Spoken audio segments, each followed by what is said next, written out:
Olá, alunos, tudo bem? Vamos agora para a segunda etapa do nosso módulo de contaminantes em alimentos.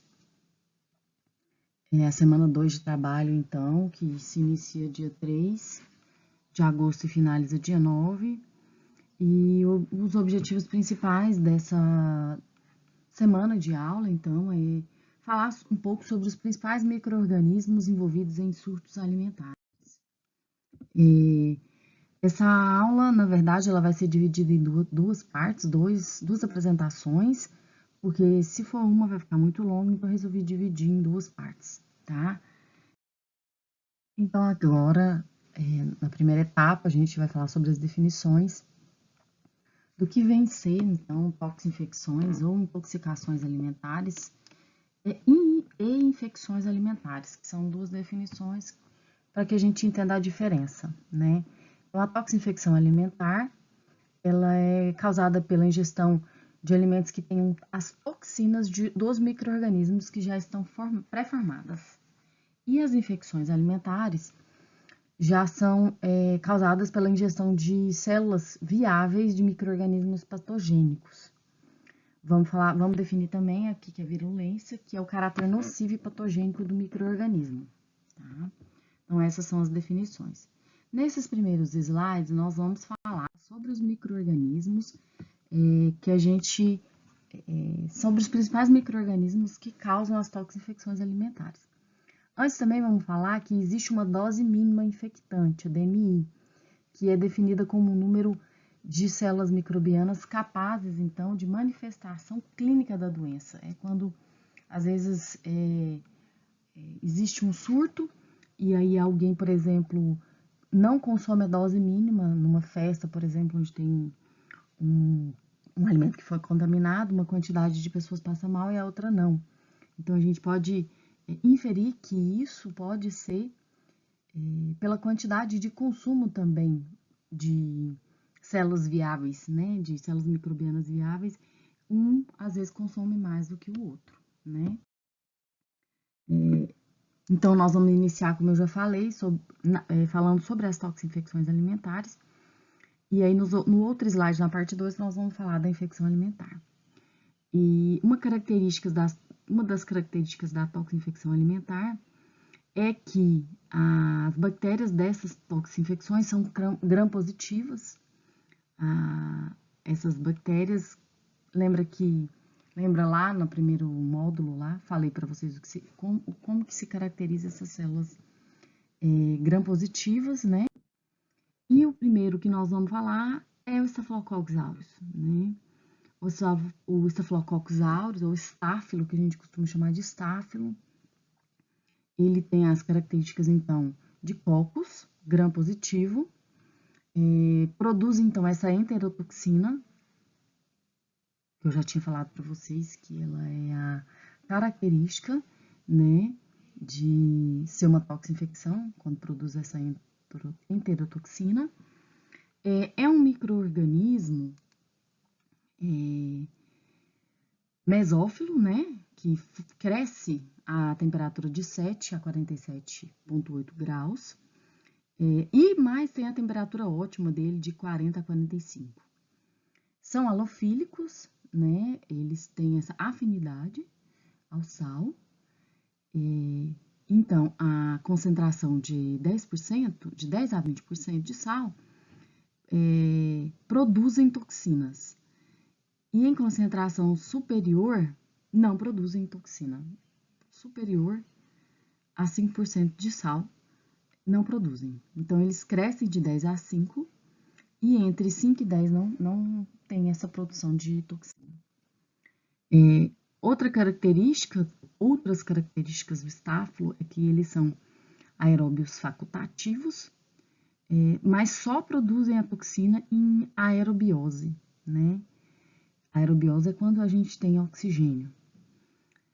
São fermentativos, então, para produção, faz a fermentação, o crescimento desse micro-organismo, eles fazem fermentação e fazem a quebra da proteína também, por isso que eles são proteolíticos.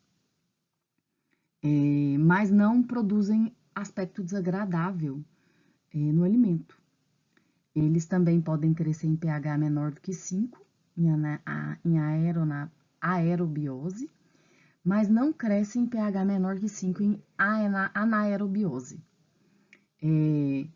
O mínimo de atividade de água é 0,86,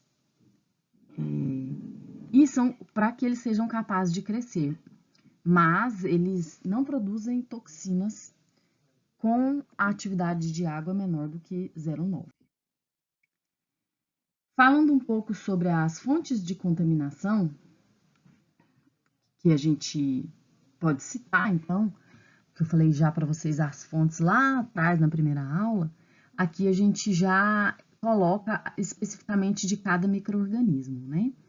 Então, a principal fonte de contaminação são os manipuladores de alimentos, né? A mastite, quando a gente tem leite ou derivados de leite, também a gente pode ter altas contaminações de estáfilo e feridas infectadas. Então, a gente tem essas opções de fontes de contaminação. Por que o manipulador de alimento ele pode ser um veículo de contaminação? Porque esse micro-organismo ele está presente no nosso trato respiratório, nosso trato expiratório, nariz, garganta e boca. E se o manipulador não tiver hábitos de higiene, por exemplo, ao tossir, colocar a mão no nariz, ele pode transmitir esse micro-organismo para o alimento. Quais são os sintomas de quem adquire isso?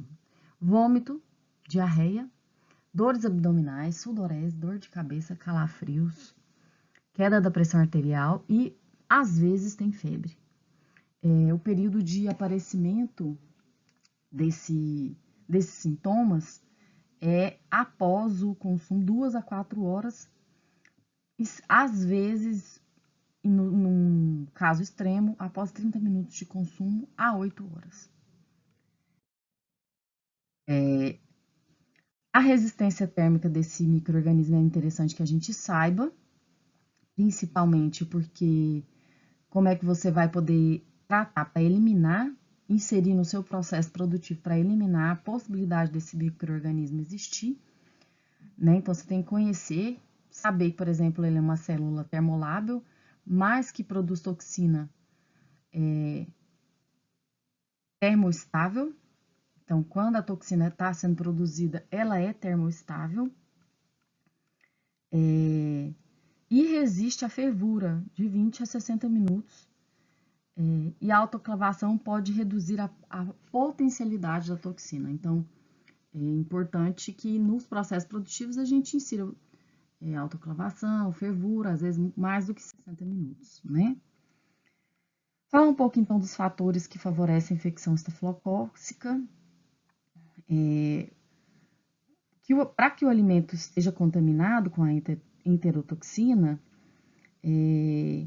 o alimento tem que ter a quantidade de 10 a quinta a 10 a sexta unidade formadora de colônia presente no alimento, para que favoreça, então, essa infecção estafilocócica. E isso só vai acontecer a temperatura de 15 graus, né? De 15 a 46 graus Celsius, né? E isso vai dar um ritmo bastante acelerado para o crescimento, então, favorecendo o crescimento desse micro-organismo. Então, é importante a gente falar, então, que esse micro-organismo, ele acomete bastante seres, né, quando consumido alimento com essa enterotoxina. Agora eu vou falar um pouco do segundo micro-organismo, Clostridium botulinum. Ele é bastante famoso, esse micro-organismo. Por que ele é famoso? Ele é famoso porque ele tem essa doença depois que o ser humano consome alimentos com essa toxina, essa toxina que na verdade ela é uma neurotoxina, e as consequências são bastante graves, né? Mas primeiro vamos falar sobre as características desse micro-organismo. Então, para vocês verem a foto aí, ele é um bacilo anaeróbio, ele é saprófito, né? que, na verdade, o que é isso? Ele consegue obter seus nutrientes a partir da matéria orgânica em decomposição. Ele é formador de gás e ele é gram-positivo. Além disso, a toxina que ele produz, ela atinge o sistema nervoso central, né? E só vai acontecer a contaminação do alimento quando a gente tiver um procedimento inadequado no processamento desse alimento. Quais são as condições necessárias para que exista um surto de Clostridium botulinum? Primeiro, existe alimento que tem os esporos, né,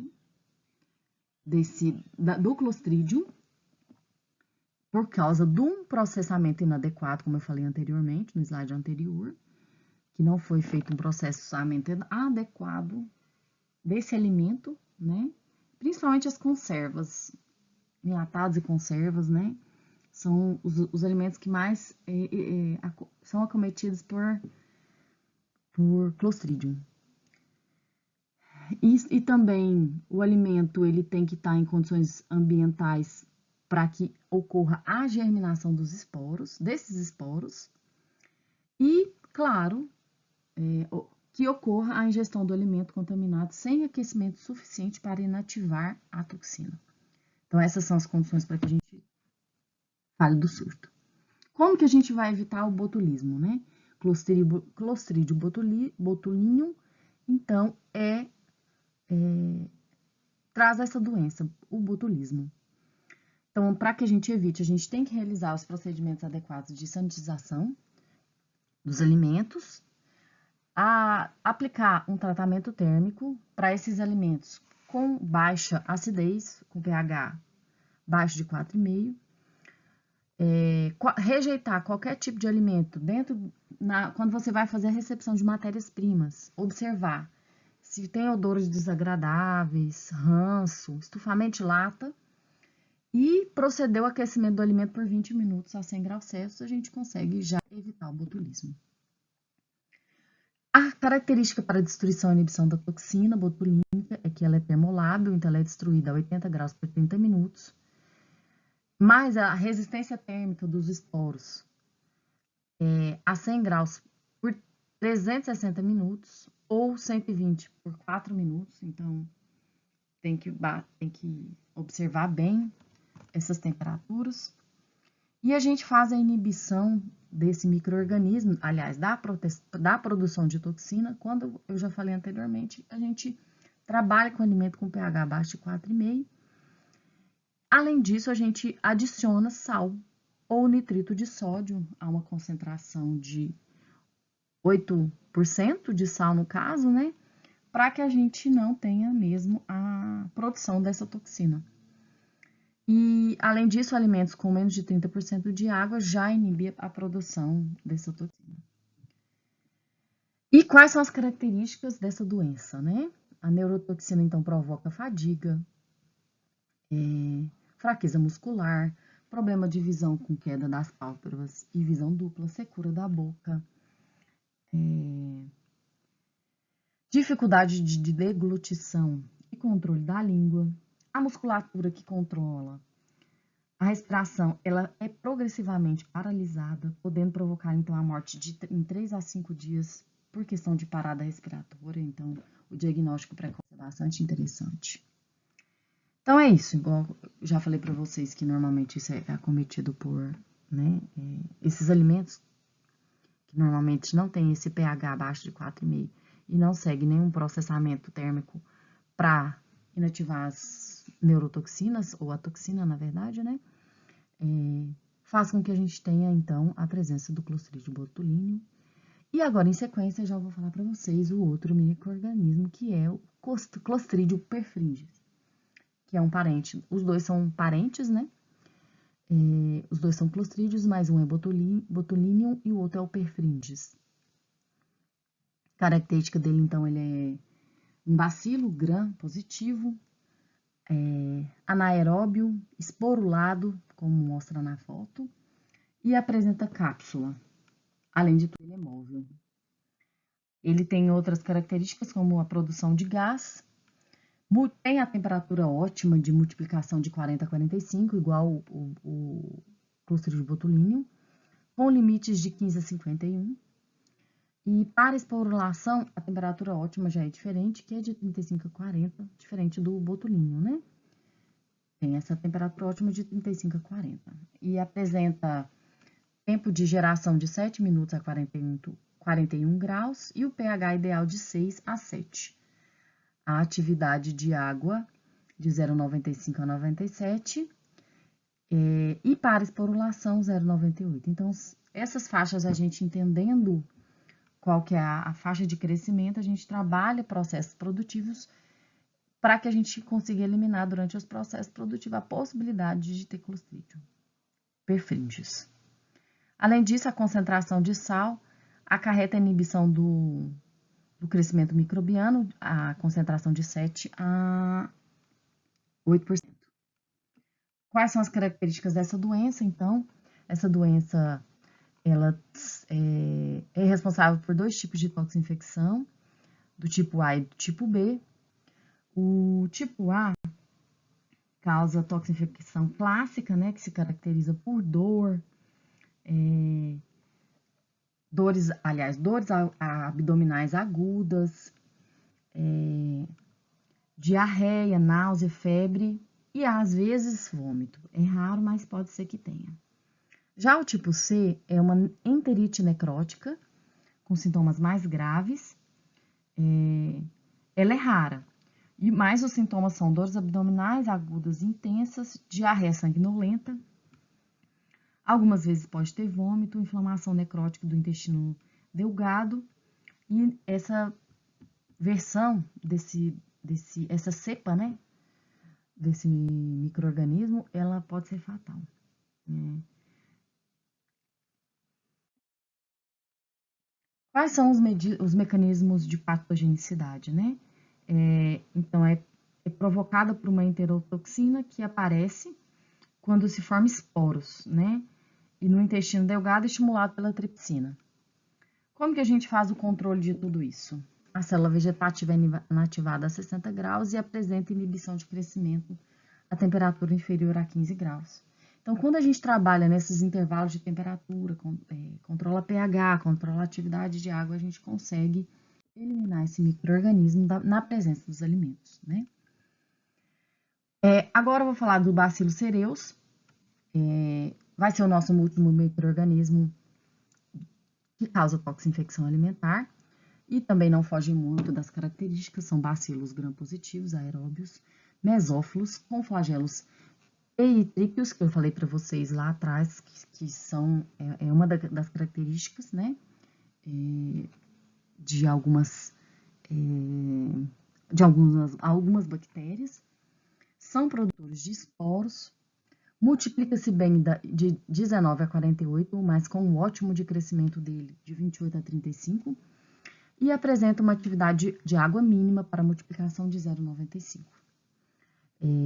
Tem o seu crescimento reduzido a uma concentração de sal a 7,5% e o pH de 4,9 a 9,3. Como que a doença se manifesta? De 2 formas, então. Ela se manifesta como síndrome diarreica. O micro-organismo tem um período de incubação de 8 a 16 horas. E os sintomas são diarreia intensa, dores abdominais, raramente tem náusea e vômito. A duração da doença ocorre de 12 a 24 horas, é bastante rápida, né? E os alimentos que podem ter o bacilo são vegetais crus e cozidos, produtos carnes, pescados, leite, massas, sorvetes e pudins. Então, esse micro-organismo ele já é mais democrático, né? Ele já está presente em bastante alimento. E a outra forma de apresentação é a síndrome emética. O período de incubação desse micro-organismo é de 1 a 5 horas. Sintomas são vômito, náuseas e mal-estar em geral. E os alimentos envolvidos são os farináceos, que tem alguns cereais, principalmente o arroz. Aqui eu saliento para vocês a comida japonesa, né? Tem bastante estudo que fala sobre o fato do arroz, da comida japonesa, ficar exposta sem refrigeração na hora da manipulação e na hora da produção desse alimento. Então, muitos relatos de Bacillus cereus em comida japonesa. Como que se faz, então, para controlar? Higienização sempre e cocção superior, cozimento superior a 100 graus desses alimentos. Gente, o que eu tinha para falar para vocês na primeira parte era isso, dos micro-organismos então, que causam toxinfecção alimentar, e eu agradeço a atenção de vocês. Muito obrigada.